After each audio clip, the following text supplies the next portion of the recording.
ఇన్ని సంవత్సరాలైంది local foods గురించి ఎలాంటి రీసెర్చ్ ఏ దేశాల్లోనూ జరగట్లేదు, అందరూ ఇదే చేస్తున్నారు. మన దేశంలో సోయాబీన్ గురించి ఎందుకు రీసెర్చ్ చేయాలి నాకు అర్థం కావట్లేదు. కానీ మన విజ్ఞాన సంస్థలు అందరూ సోయాబీన్ గురించి రీసెర్చ్ చేస్తున్నారు. ఎందుకు? ఈ కంపెనీలు వాళ్ళకు ప్రాజెక్టులు ఇస్తారు, చేయండిరా అని. అది మోసం. మన దేశంలోనే మన సైంటిస్టులు మన పదార్థాల గురించి వైజ్ఞానికంగా విశ్లేషణ చేసి పరిశోధనలు చేసి ఇది మంచిది ఇది చెడ్డదని చెప్పేవాళ్ళు ఇంతవరకు ఎవరు రాలేదు. సో 25 సంవత్సరాల క్రితం నేను ఇవన్నీ సమగ్రంగా ఆలోచించిన తర్వాత మన రైతులు పండించే పదార్థాలు ఒక్క దాంట్లోనూ మంచి విలువ లేదా? ఇప్పుడు ఎలాగో రోగాలు ఉన్నాయి, ఒక 5 ధాన్యాలైనా బయటికి తీసి ప్రయోగాలు చేద్దాము అని ఈ 5 ధాన్యాలను ఎందుకు ఎంచుకున్నానంటే, ఈ 4 ధాన్యాలు మొదలు యాక్చువల్లీ అండుకొరలు తర్వాత యాడ్ అయింది. ఎందుకంటే అండుగంటల గురించి పౌష్టికాంశాల పట్టీ లేనే లేదు, ప్రపంచంలో ఎవడు చేయనే లేదు. నేనే 4-5 సంవత్సరాల క్రితం దాన్ని మళ్ళీ పూర్తిగా విశ్లేషణ చేసి అందులో ఏ విటమిన్లు ఉన్నాయి, ఏ పౌష్టికాంశం ఎంతెంత ప్రమాణం ఉందని పట్టీ తయారు చేసుకున్నాను. ఈ 4 దాన్లను గమనించినప్పుడు అందులో పౌష్టికాంశాలు ఒకవైపు అయితే పీచు పదార్థం పిష్ట పదార్థం అనుపాతం ఒక్క అంకెలో ఉండింది ఈ 4 ధాన్యాల్లోనే. అప్పుడు వేరే ధాన్యాలన్నింటిలోనూ 20, 25, 30, 55, 65, వరి బియ్యం అయితే 395 ఒక్క అంకెలో ఉంటే ఆరోగ్యం సమృద్ధంగా ఉంటుంది అని నాకు తోచిందనమాట. అంటే పిష్ట పదార్థం డివైడెడ్ బై పీచు పదార్థం ఒకే అంకెలోకి వస్తే కొర్రలు, అరికలు, సామెలు, ఊదులు, అండుకొర్రలు 5.5 నుంచి 8 వరకు ఉందన్నమాట ఈ 5 ధాన్యాల్లో. అందుకే ఈ ధాన్యాలను తిన్నప్పుడు మీకు రక్తంలోకి గ్లూకోజు నిదానంగా విడుదల చేయబడుతుంది. ఆ ఒక్క కారణానికే మీ దేహంలో నెమ్మది కలగడం మొదలు పెడుతుంది. ఎప్పుడైతే గ్లూకోజ్ రక్తంలో ఎక్కువగా లేదో అప్పుడు దేహం నిదానంగా ఉంటుంది, నెమ్మదిగా ఉంటుంది అన్నమాట. ఎప్పుడైతే రక్తంలో గ్లూకోజ్ ఎక్కువైందో ఆ ఎమర్జెన్సీ కండిషన్ని నిభాయించుకునేదానికి దేహం అనేక రకాలైన పదార్థాలుగా మార్చి పడేస్తుంటుంది. అది గ్లైకోజన్ కావచ్చు, గ్లిజరైడ్స్ కావచ్చు, ట్రైగ్లిజరైడ్స్ కావచ్చు, రొమాటిక్ ఫ్యాక్టర్ కావచ్చు, నరాల మీద దెబ్బతినే వేరే పదార్థాలని సృష్టించడం మొదలు పెడుతుంది దేహం.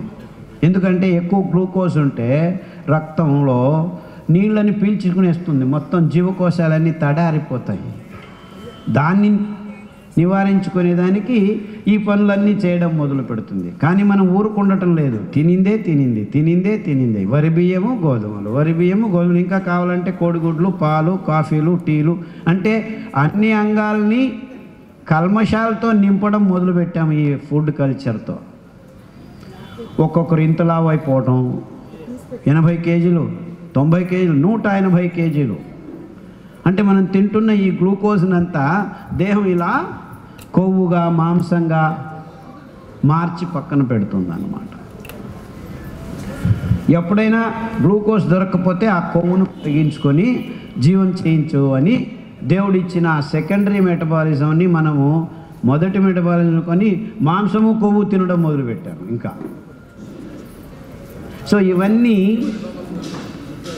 మన దేహంలో జరుగుతున్న అవైజ్ఞానిక విషయాలు. కానీ ఇవన్నీ ఎవరు చెప్పేదానికి ముందుకు రావట్లేదు, ఏ విజ్ఞాని చెప్పట్లేదు. అంటే ఆ గ్లూకోజ్ మెటబాలిజాన్ని మనం నియంత్రణతో ఉంచుకుంటే ఆరోగ్యం మన దేహంలోకి వస్తుంది. ఇంతే మనం చేయాల్సింది. దానికి 1 కాదు, 2 కాదు, 3 కాదు, 4 కాదు, 5 ధాన్యాలు మనకి ఇప్పటికీ తెలిసి వచ్చాయి. ఇంకా ఈ దిక్కులో రీసెర్చ్ చేస్తే ఇంకా ఒక 10 ధాన్యాలు దొరకచ్చు మనకి. ప్రస్తుతం ఈ 5 ధాన్యాలని మనం మార్చి తింటూ ఉంటే ఈ ఆధునిక రోగాలు మెల్లగా సర్దుకోవడం మేము ప్రయోగాత్మకంగా గమనించామన్నమాట. అది ఊబకాయలు కానివ్వండి, డయాబెటీస్ కానివ్వండి, క్యాన్సర్ పేషెంట్లు కానివ్వండి, మెల్లిమెల్లిగా ఇబ్బందుల నుంచి బయటపడడం గమనించాం. ఇప్పుడు యాక్చువల్లీ నేను వస్తున్నాను, ఆయన గారి అశోక్ గారి ఇంట్లో ఉంటే పోయినసారి ఇక్కడే జాగాలో లెక్చర్ ఇచ్చిన తర్వాత ఒక ఆయన వచ్చి మా అన్నకు క్యాన్సర్ ఉన్నింది, లంగ్ క్యాన్సర్, బోన్స్కి వెళ్ళింది, ఆయన పంచంలోనే పడి ఉన్నాడు, ఏమీ చేయలేదు అని ఫోటో చూపించాడు.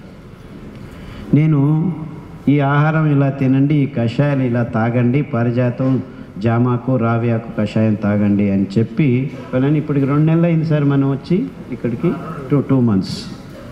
ఆయన దినం వచ్చి, సార్ మీకు చాలా థ్యాంక్స్, మా అన్నగారు ఇప్పుడు ఇంట్లో కూర్చొని లేచి నడుస్తున్నాడు. జస్ట్ 2 months అంతే. అంటే వీళ్ళందరూ చేతులు కడిగేసుకున్నారు. రేడియోథెరపీ అయింది, కీమోథెరపీ అయింది, 2 రౌండ్లు అయిపోయింది. చివరికి ఆయన మంచంలో పడిపోయాడు. ట్యూబులు ఇచ్చేశారు, ట్యూబులతో పెట్టుకుంటున్నారట. మొదటి 3 వారాలు ఆ ట్యూబుల్లోనే ఈ గంజి వేశారు.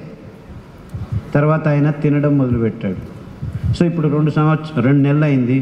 వచ్చి, సార్ నెక్స్ట్ టైం వచ్చినప్పుడు ఆయన మీ దగ్గరికి పిలుచుకొస్తాను అని చెప్పి థ్యాంక్స్ చెప్పిపోయాడు. ఇన్ఫాక్ట్ వాళ్ళ ఇంట్లో మేము కూర్చొని మాట్లాడుతుంటే టక్ టక్ అని డోర్ కొట్టి చెప్పి వెళ్ళిపోయాడు.